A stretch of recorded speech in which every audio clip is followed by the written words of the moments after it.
So we got Sarah on the ride. Hey, how is everybody? Now Sarah's actually a special guest tonight. She's a personal friend of mine that I've asked to come do this ride with us. Yeah. She used to live in my neighborhood and fun fact, grew up in my house. But she's moved, and ever since then she's had some interesting things happening, haven't you? Yes, very interesting. I had just recently started renting a new house, and I'm playing inside the kitchen with my dog, and where I'm standing inside the kitchen I can't see inside the living room area. And I'm playing with the dog with his ball, and I don't know how, but one way or another the ball came rolling from the living room towards the kitchen area. And, you know, it was kind of just suspicious.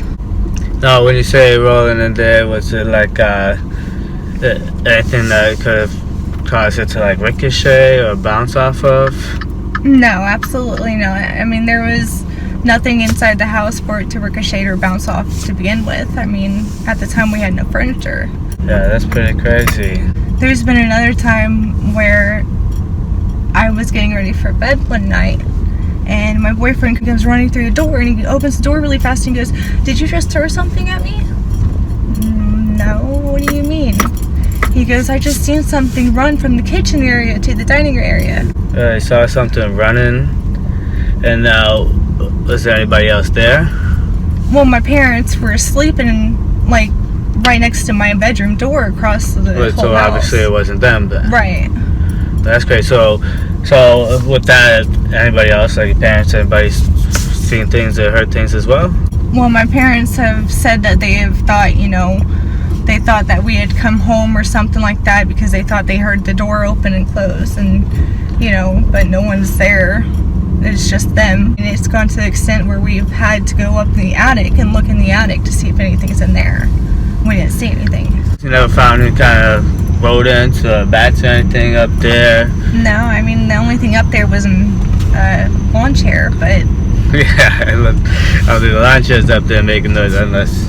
Ooh, that could be creepy. So yeah, how old is the building? Because, like, I lived in old houses that, you know, like, pipes made a lot of noises to the point that I've even had nightmares as a little kid. Well, I mean, the house is actually pretty old, and we've actually had that same discussion, my parents and everybody. You know... How about any history? Have you heard from anybody? No. That's crazy. Well, I'll tell you this, like, for most of my life I've heard people tell me stories, and I could usually just dismiss it, that overreacting, or maybe they have dreamt it.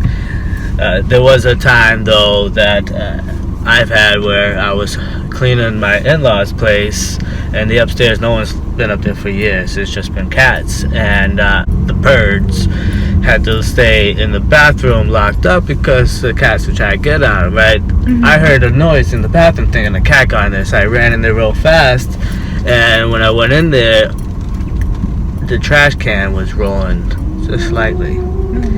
Now, the crazy thing is there was no cats in there to knock it over. The window was closed, and this was like a big, heavy porcelain trash can, so it wasn't easy to be knocked over even if I tried. So that was pretty unexplained, and it reminded me of my daughter's mother had told me a story when she was young about a man who was at the end of the foot of her bed, and she peeked under the covers and back, and all of a sudden he was gone. And, you know, I dismissed that, thought maybe she had dreamt it, but after this incident, you know, that kind of opened my eyes. So I've been a little more open and acceptable to it, but at the same time it's very minimal. Right. But they do say, you know, when you're messing around with, you know, a home that they're familiar with, like how I was cleaning that house and how you just recently moved into a house, mm-hmm. It does make sense.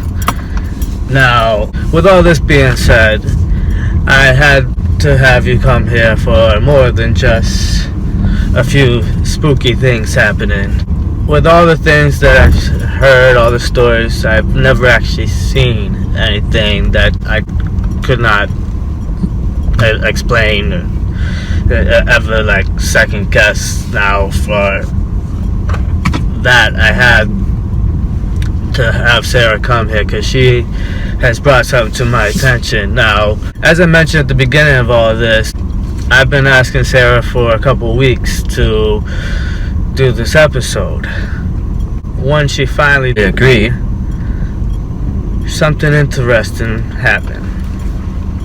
So before we get to the grand finale here and show you what Sarah has for you guys, I'm gonna show you guys what happened at my house while we were discussing doing this episode. You have the pictures? Yes. Let me tell you guys, first off, nothing's happened the whole time I lived in this house. I've been here about 7 years now.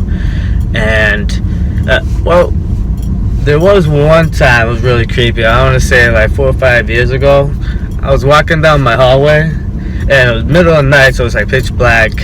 And I'm going to the kitchen. Well, my daughter's bedroom is right across the hall from the kitchen. And all of a sudden I hear, "Peekaboo, I see you." She's got this little stuffed animal peekaboo bunny, and it has this cute little voice, but in the middle of the night, out of nowhere, that's the creepiest thing you could ever hear.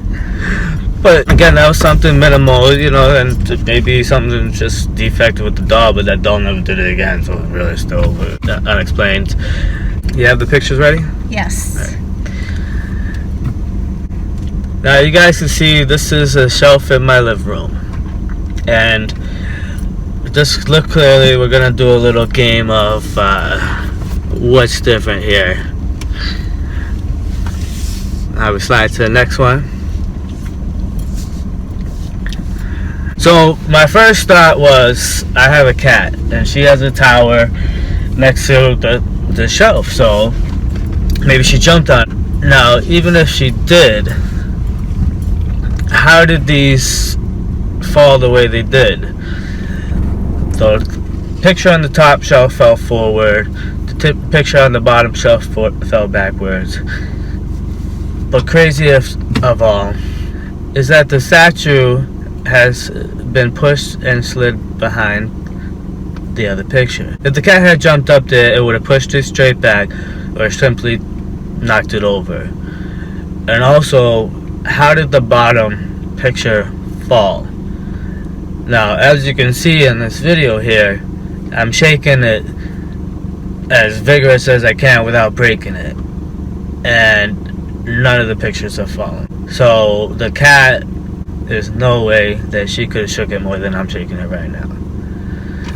And this is something that I noticed later that night after we had the conversation, and it's incredible. So it's really incredible because, like, if I had any reason to doubt Sarah in these pictures, which I don't, because I'll tell you this, if there was really anybody else could have came to me with these pictures and I would believe them less than I could Sarah. And with that evidence right there, there's no way that I can doubt any of this at all. Now, let's show them what you have. Just to clarify, you have a regular camera mode, maybe selfie mode, no filters, no apps, or nothing like that? Correct. Alright, so first off, let's tell them what's going on here. Okay, so it was just a clear, bright day, and I decided to go out back and just take some selfies. And so I'm sitting on my back porch in a chair, and I'm sitting there taking selfies of myself, and on 2 separate occasions, I had this face come over my face. That's super creepy right there. And look at it, you can tell that's not the same brow, the cheekbones, those aren't even your eyes. Like, I get goosebumps every time I'm looking at this. I'm looking at someone else's eyes right there. Well, I never really understood how to explain it. I mean, I've showed it to a few different people, and they keep telling me, well, that doesn't look like you. I mean, you guys tell me. Yeah, you can see the lines in your forehead. You see even add up. It's just, I'm looking at a completely different person here. This is unbelievable. So, yeah, this is really, really crazy, really incredible. The thing that really blows me away is the fact that this didn't just happen at your house. You know, it apparently happened at my house as well. So, not only is this thing photobombing you, but it's apparently following you around. How do you feel about that? Kind of creeped out if you say it like that. I mean, in my line of work, that wouldn't be good because I'm visiting people's houses all the time. Yes, that's right. Yeah, well, it seems like so far it's been pretty friendly. Have you had anything happen to you, like woken up with any marks, scratches, anything like that? No, not. I mean, it's just mostly knocking and just different sounds, which is suspicious. This ghost seems to have like attached to you. I don't know. Maybe they like you. Of course not. Why not? This girl's awesome, you know. But doesn't seem like she really liked the picture of me dancing with my sister, though. But wait a minute. It's a female ghost. Well, you know, I'm a little flattered and everything, but it's not my time yet, so be patient. But anyways, really on a serious note, I was thinking though how, you know, it was actually a picture of me and my sister dancing, and also it was a picture of my daughter. So maybe she had a family at one point in time, and those pictures kind of reminded her of the family. I'm really like intrigued by all this. I'm blown away. I would love to learn more. If there's any ghost specialists out there, any people who had similar incidents, please comment below. Let us know what to think, what to do. Till next time some more incidents happen, right? Yeah, I guess so. Everybody have a happy Halloween. Yeah, and so happy Halloween, and have a beautiful night.